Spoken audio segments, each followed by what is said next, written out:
కొంతమంది భార్యాభర్తల మధ్య ఎప్పుడూ గొడవలు వస్తూ ఉంటాయి.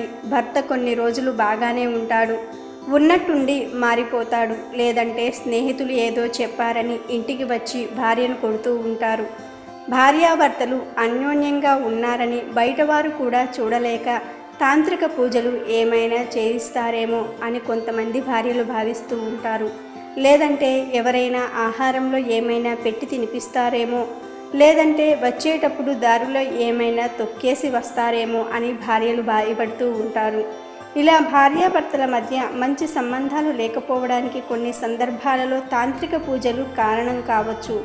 మరికొన్ని సందర్భాలలో వారికి నడిచే అంతర్దశను బట్టి కూడా ఇలా జరుగుతూ ఉంటుంది.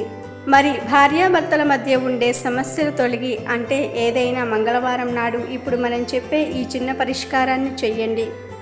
ఉదయం ఒక గ్రీన్ కలర్ క్లాత్ తీసుకొని దానిలో పీచు తీసిన కొబ్బరికాయ, చిన్న బెల్లం ముక్క వేసి కొంచెం పసుపు కుంకుమలను చల్లి మూట కట్టండి. ఈ మూటను పూజా మందిరంలో పెట్టి మీ మనసులో కోరికను అనగా భార్యాభర్తలిద్దరూ కలిసి అన్యోన్యంగా జీవించాలని కోరుకోండి. సాయంత్రం వరకు ఆ మూటను అలాగే వదిలేయండి. ఈ పరిష్కారాన్ని చేసే రోజు ఇంట్లో పాలకూర పప్పును తయారు చేయండి. ఎందుకంటే కందిపప్పు కుజుడిని సూచిస్తుంది, అలాగే పాలకూర శనిని సూచిస్తుంది. తాంత్రిక పీడలు ఎక్కువగా ఉన్నప్పుడు శని భగవానుని ప్రసన్నం చేసుకుంటే ఒంట్లో ఉన్న నెగిటివ్ ఎనర్జీ అంతా బయటకు వెళ్ళిపోతుంది.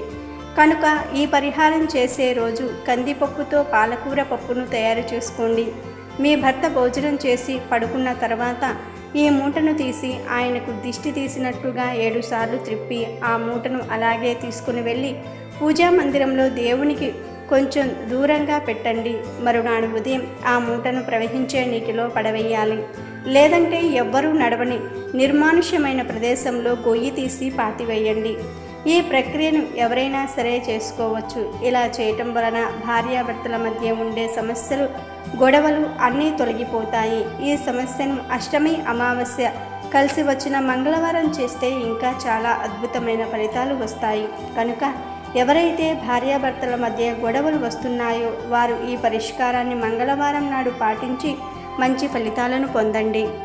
వీడియో నచ్చితే లైక్ చేయండి, షేర్ చేయండి, బట్ సబ్స్క్రైబ్ చేసుకోవడం మర్చిపోవద్దు.